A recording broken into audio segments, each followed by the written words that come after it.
सतगुरु के साचे निवाजे प्यारे साथ संगत जी, प्यार और सत्कार से कहना धन निरंकार जी।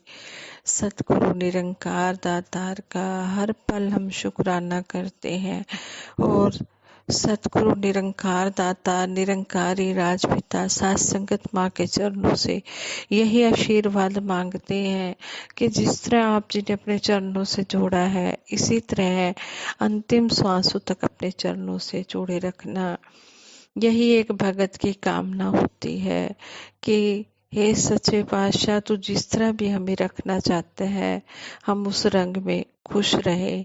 और जब हमारे मन के भाव ऐसे होते हैं कि हमें परम पिता परमात्मा से मिलने की चाह होती है, तो एक ना एक दिन परम पिता परमात्मा हमें जरूर मिलने के लिए आते हैं। संपूर्ण हर देववाणी में शब्द भी आता है कि राज न मांगा ताज न मांगा, न मांगा संसार है। प्रभु भगत ने प्रभु से मांगा, प्रभु को ही हर बार है। जिनकी नजरों में मोती के मन के धूल समान रहे, सदा राम से प्रभु राम को मांगते श्री हनुमान रहे।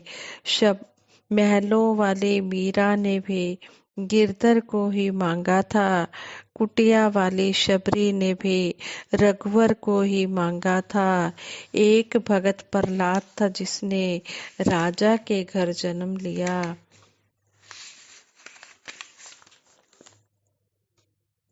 एक भगत प्रहलाद था जिसने राजा के घर जन्म लिया। मोह नहीं था धन वैभव का, एक हरि का ध्यान किया। भक्ति रस को चखने वाला और न रस अपनाता है। कहे हर देव मिला ईश्वर के, कहे हर देव मिला ईश्वर के, कुछ ना उसको बिना ईश्वर के कुछ ना उसको भाता है। कि जो सच्चा प्रभु का प्यारा भक्त होता है, उसे ईश्वर से मिलने की ही चाह होती है। ऐसे ही दासी माता शबरी के बारे में आप जी के चरणों में एक स्टोरी शेयर करेगी। उनकी ये सच्ची घटना आप जी के चरणों में शेयर करेगी। कहते हैं पुरानी कथाओं के अनुसार शबरी जाति से एक भीलनी थी और उनका नाम श्रमणा था। शबरी जी का नाम श्रमणा था। उस वन में मतंग ऋषि तपस्या करते थे। शबरी उनकी सेवा तो करना चाहती थी, पर भील जाति की होने के कारण उसे अवसर न मिलने का अंदेशा था। फिर भी शबरी सुबह सुबह ऋषियों के उठने से पहले उनके आश्रम से नदी तक का रास्ता साफ कर देती थी। एक दिन ऋषि श्रेष्ठ को शबरी दिख गई और वे उनकी सेवा से बहुत खुश हो गए। उन्होंने शबरी को अपने आश्रम में बुला लिया। उन्होंने शबरी से कहा कि वे अपने आश्रम में ही भगवान श्री राम जी की प्रतीक्षा करें, वे उनसे मिलने जरूर आएंगे। कई सालों के बाद एक दिन शबरी को पता चला कि दो सुंदर युवक उन्हें ढूंढ रहे हैं। वे समझ गई कि उनके प्रभु श्री राम जी आ गए हैं। यह खबर सुनते ही भगवान श्री राम जी के पास वह पहुंची, उन्हें अपने घर लेकर आई और उनके चरण धोए। चरण धोकर उनका चरणामृत पिया और फिर शबरी ने उसके द्वारा तोड़े हुए मीठे फल बेर भगवान श्री राम जी को चाव से खिलाए और भगवान श्री राम जी ने बड़े ही भाव से चाव से माता शबरी के वो बेर खाए। लेकिन लक्ष्मण जी को झूठे बेर खाने में शर्म आ रही थी, संकोच हो रहा था। भगवान श्री राम जी का मन रखने के लिए उन्होंने बेर उठा तो लिए लेकिन खाए नहीं। इसका रिजल्ट यह हुआ कि भगवान श्री राम जी रावण युद्ध में जब शक्तिबाण का प्रयोग किया गया तो वह मूर्छित हो गए थे। तब इन्हीं बेर की बनी हुई संजीवनी बूटी श्री लक्ष्मण जी के काम आई थी। रामायण के अरण्य कांड में यही उल्लेख मिलता है कि शबरी के देह त्यागने के बाद भगवान श्री राम जी और श्री लक्ष्मण जी ने उनका अंतिम संस्कार किया। तो इस तरह कहते हैं कि भगवान भाव के भूखे होते हैं। भगवान हमेशा श्रद्धा देखते हैं। जो श्रद्धा से भगवान को बुला लेता है भगवान उसके हो जाते हैं। कहते हैं कि इंसान कर्म से ऊंचा होता है, जाति पाति कुछ भी नहीं होती है। ये जातियां पातियां तो इंसानों ने बनाई है, भगवान ने कोई जाति पाति नहीं बनाई है।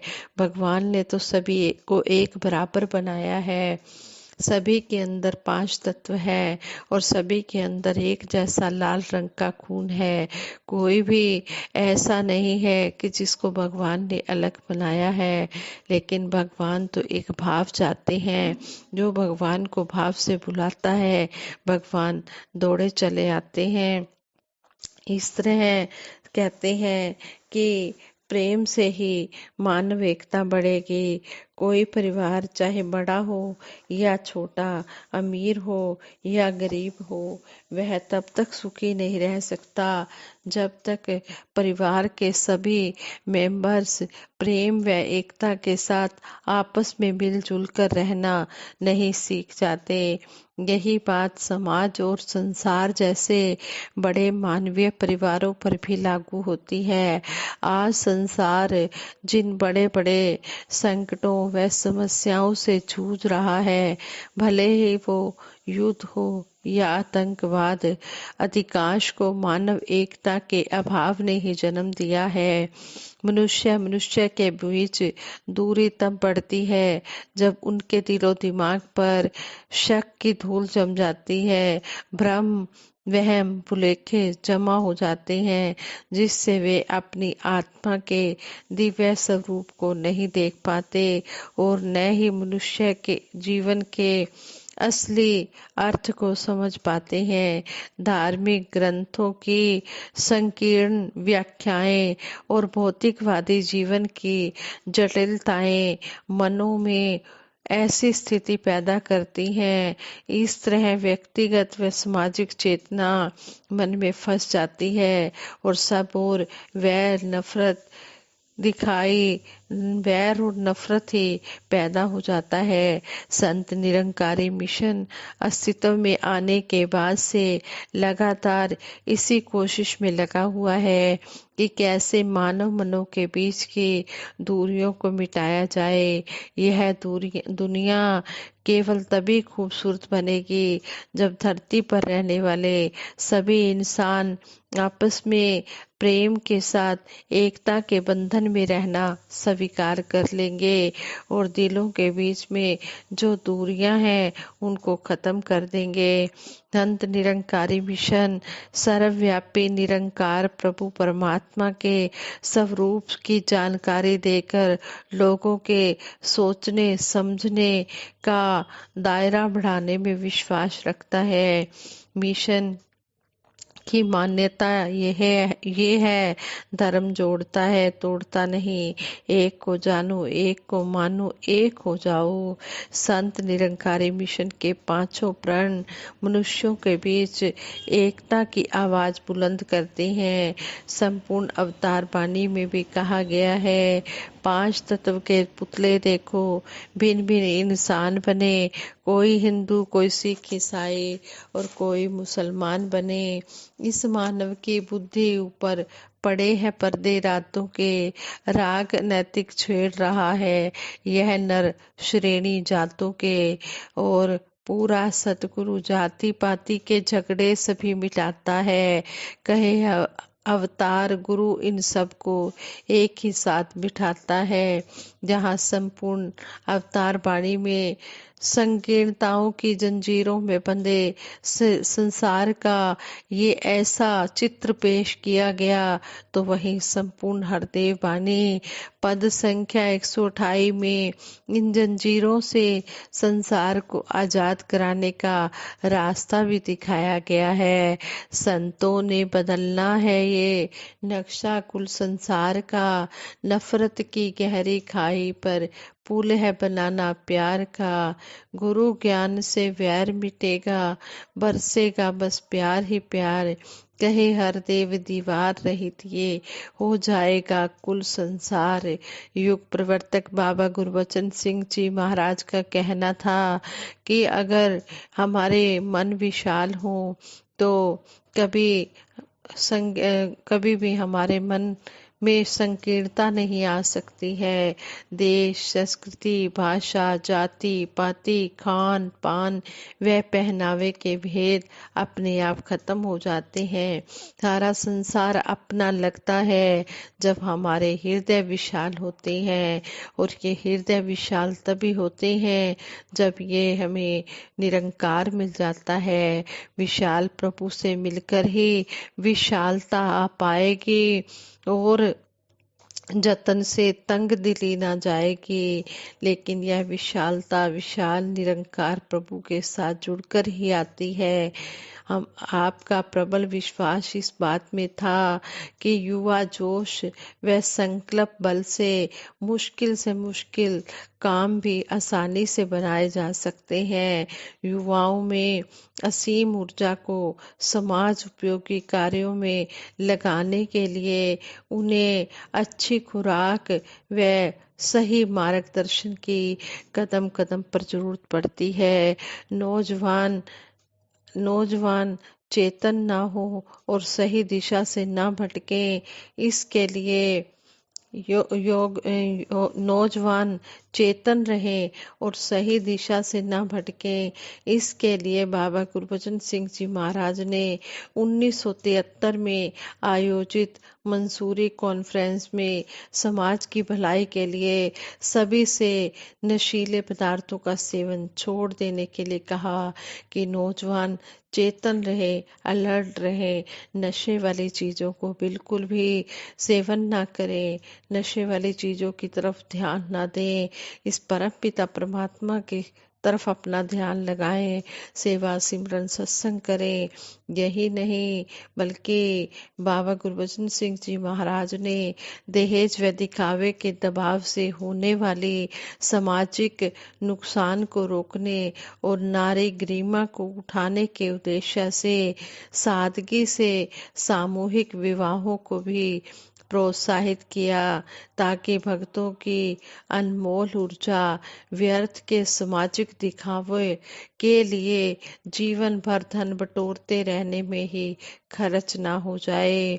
कि सादा शादियां हो और नशाबंदी हो, कोई भी नशा ना करे और सादा शादियां हो। इंसानी जीवन की सफलता संसार को सुंदर बनाने में है, धरती को स्वर्ग बनाने में है।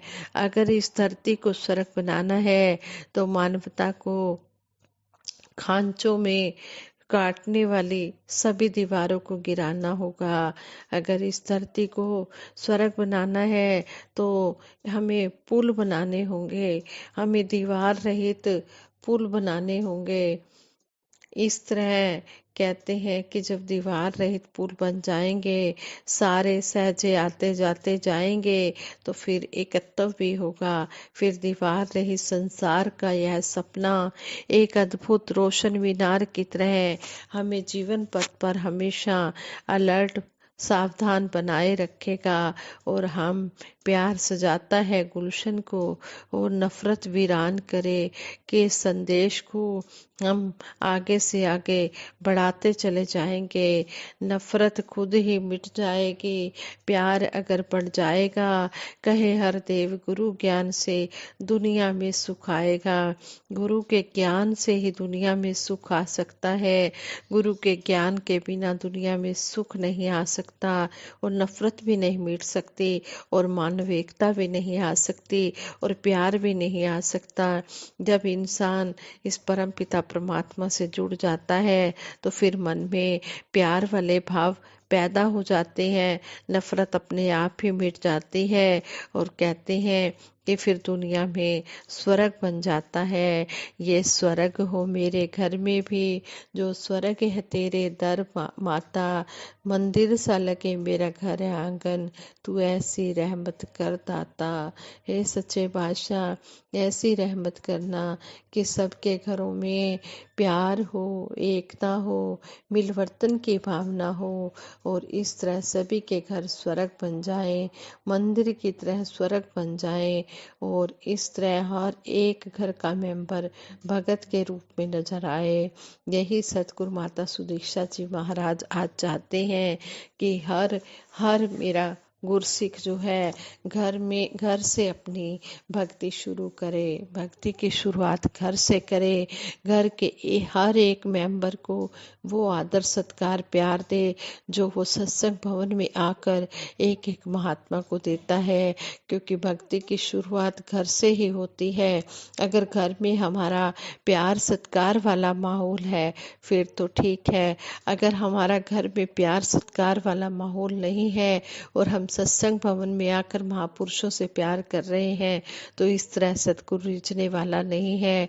सतगुरु ने तो हमें समझाया है कि हर एक घट में इस परमपिता परमात्मा का नूर बसता है, इसलिए हम हर एक घट का आदर सत्कार करते चले जाएं, चाहे कोई आयु पे छोटा है या बड़ा है या हमारा हम बराबर की एज का है, हमने सभी का आदर सत्कार करना है। दासी से विचार करते हो बहुत सी गलतियां भी हुई हैं, दासी उन गलतियों के लिए आप जी से क्षमा मांगती है। आगे के लिए दासी को सुमत बख्शना ताकि दासी शुद्ध विचार कर सके और आप जी के मन को अच्छे लग सके। ये जो भी दासी ने बोला है आप जी के चरणों से ही सीखा है और सीख रही है और आप जी के चरणों में रख रही है। इसी तरह अपना आशीर्वाद दासी के ऊपर बनाए रखना। साथ संगत जी प्रेम से कहना, धन निरंकार जी।